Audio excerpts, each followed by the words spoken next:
3 days in a row, they're getting spoiled. A little warmer today. It's cloudy, 16 degrees. Some of the clouds that were floating over look a little ominous. We should be right.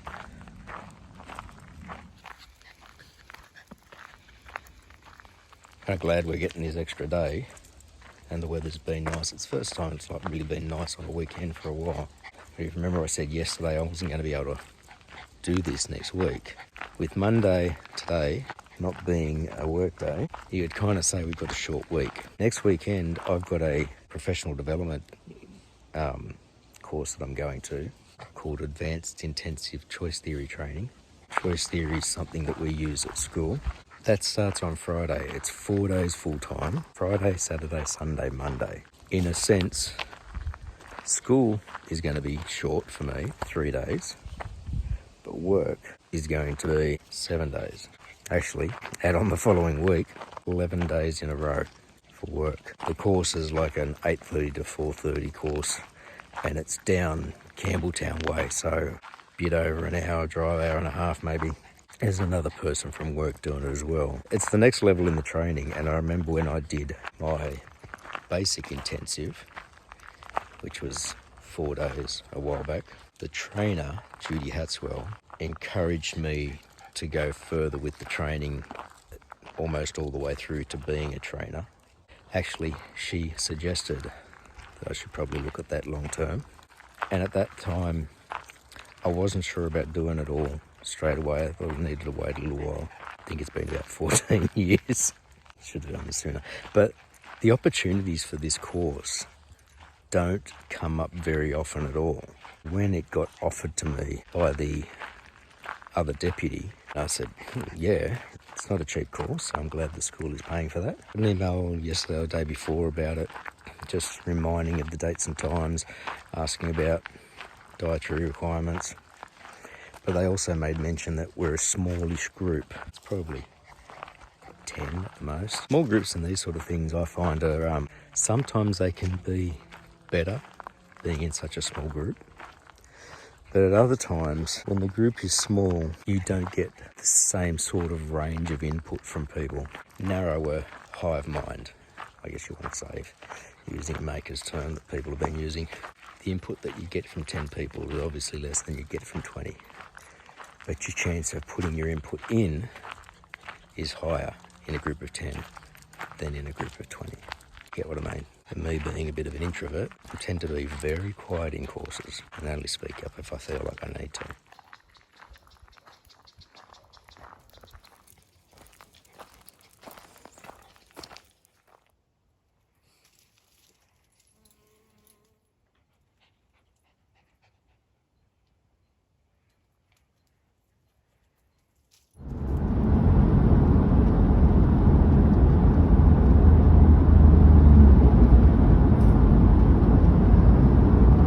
Thursday already. Year 12 timber was good yesterday afternoon. One of the girls who's doing her shelf, got her shelves glued in. She's made very good progress, and now we just need to see how the others are doing. They actually are very helpful with helping each other when it comes to assisting with glue ups because of time and that sort of thing. I'm pretty sure they're going to do that. Leaving a little bit earlier today. Yesterday we had a learning support team meeting for the year groups I look after, so I had to be there, and the traffic was bad. Today's one, all of the deputies across the college. We're going to be meeting at our campus because the college deputy is at our campus. The staffing situation right now is still fairly awkward. We've actually managed to pick up a couple of casuals, the next student wanting to come back and give back. All of the principals are out at a principals conference that's been going all week, but because of that, most of the campuses are reluctant to take their DPs off campus. And so the option was to put forward to have a Zoom meeting this morning and to start at 15 minutes later, just so that everybody can get there in time without rushing because of the way that the traffic has been. The other deputy at our school is involved with our year 6 transition day with the primary school. She wouldn't be able to be in the meeting anyway, so I needed to be there. Even though I'm on site, I'll join via Zoom as well so that if I need to be contacted, I can just mute my microphone and answer the phone. If a student needs to come to me, then I can still do that. I can mute my microphone, mute the camera, and if need be, mute the volume while I'm talking to the kid. So a lot of compromises needed. I had a few people ask me how I was enjoying the job. I mean, people have been asking me throughout the time I've been up there, especially people who don't see me every day. I am really enjoying it this time around. Being a big block, you're able to do a little bit more, develop more of a rapport with the students. And tomorrow I start my 4 days of advanced intensive choice theory training. They'll be early days as well, to get down there by 8:30, losing the whole weekend over it. Straight into work on the Tuesday from there.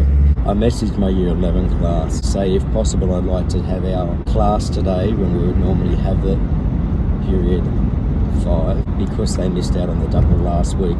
We'll see if that's able to eventuate. Just finished up with year 11, I only had 2 kids show up, so I think the others just thought didn't have a class. It was an unscheduled. It was one I told them about on Google Classroom. But the 2 who came in, got some of their toolbox done. It's now the end of the day, and I've got that other course for the next couple of days, so next class I'll have will be year 11 double next Tuesday.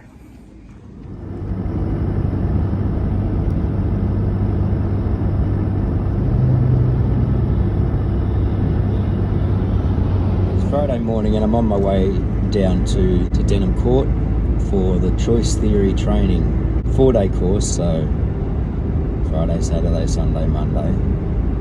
It's been years since I've really driven down this way. I used to work down in Macquarie Fields, which is down in southwest Sydney, and this was one of the ways that I would drive to and from work. It was 1 lane in both directions. Now at this particular point, it's 2 lanes in both directions, but there's also a massive green space section in between them. And that's all because Sydney is finally going ahead with its second airport out at Badgerys Creek. Now I say finally because they were protesting the building of the airport at Badgerys Creek when I was in 3rd grade. And my 3rd grade teacher lived at Badgerys Creek and did not want an airport there. They're basically preparing the infrastructure because the roads around this whole area, oh wow, there's a truck way station out here now. If they didn't do all of this work, putting an airport out here would be stupid. Doing all this work out here to improve the traffic flow does make having an airport out this way a little bit more sensible, because the central business district of the Sydney Basin is no longer in Sydney. It's more based around Parramatta, and I think it's even moving a little bit further out. But Parramatta is basically the centre of the business area, and population has just exploded in all directions in the west of Sydney. Using Google Maps, it says it was going to take just over an hour from home, 5 to 10 minutes longer than driving to work, complete opposite direction. With all the changes, I thought I might get lost driving down here. I've never been to Denham Court Public School, but I've been down in that area, and I could just see myself taking a wrong turn and being late. See, with the way that the road is like out here now, I don't even know if this is following the old road route, because this intersection here is saying Luddenham Town Centre off to that side. The last time I drove out this way, while you were on the Northern Road, you drove through Luddenham. Yeah, there's the town of Luddenham over there. So the road has completely moved. I can see the back of the shops. Everything's farmland out here. So I'm just looking across rolling hills to see the back of the town. That's probably a plus and a minus for the town. The bonus is that they're not going to be having tons of traffic driving through the middle of their town. The negative effect is that they're not likely to benefit from the increase in traffic. They might have thought, oh, okay, we might get through traffic from the airport, business might pick up just a little bit, but instead the road's been moved and bypassing the town completely. Kind of like what the interstates did in a lot of areas of the US along Route 66 and stuff. So I've made it to Denham Court Public School. It's the first time I've seen a 3-story public school in it. It's brand new. I think I've been lucky to get parking. It's a very nice new area and I don't recognise anything on the way out, really.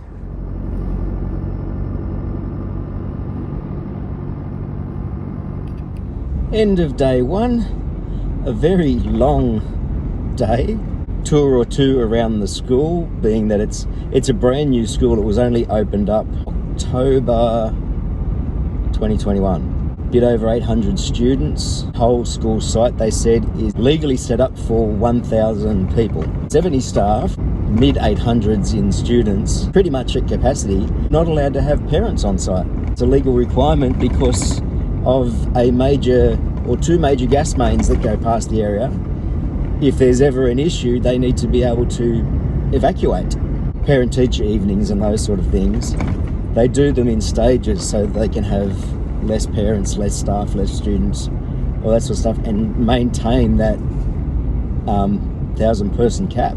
Instead of classrooms, they have what they call pods. Is it pods? I think they called them pods. The pods could have 3 or 4 classes in it, and therefore 3 to 4 staff. They basically team teach a stage. The pod area will have a presentation zone, a reading zone, a classroom zone, a group work zone, a wet zone for doing arts and crafts. It's a great big environment. The staff that were in the course who were part of the school said that they thought it worked really well. During breaks, some of the Year 6 students would have high-vis vests on and they would run activities for the students during the break. Ball games or jump rope or hula hoops, or cool to see. They've got an after-school care group there that look after kids until they can get collected by parents. So there's not many families nowadays where only one parent has to work. Because they can't have parents on site, when they're enrolling their child in the school, they have to nominate which of the entrances that they would have as their pick-up and drop-off entrance, so that there's not the congestion of so many people there at the same time. Just a very different setup to what our school is. Very large school, which is preschool through to Year 12, all on the one site, but preschool separate, primary school separate, high school separate in terms of staff and organisation. We start at 9 tomorrow and Sunday. It's very good to jump back in, get refreshed on some of the aspects of choice theory.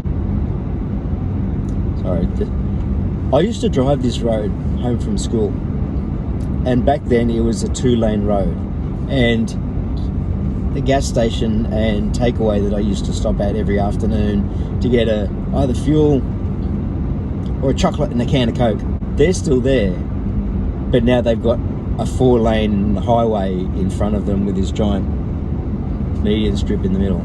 The area has just changed so much. Has been 19 years, and all of this change is because the airport's going to be in there somewhere, and apparently it's being built.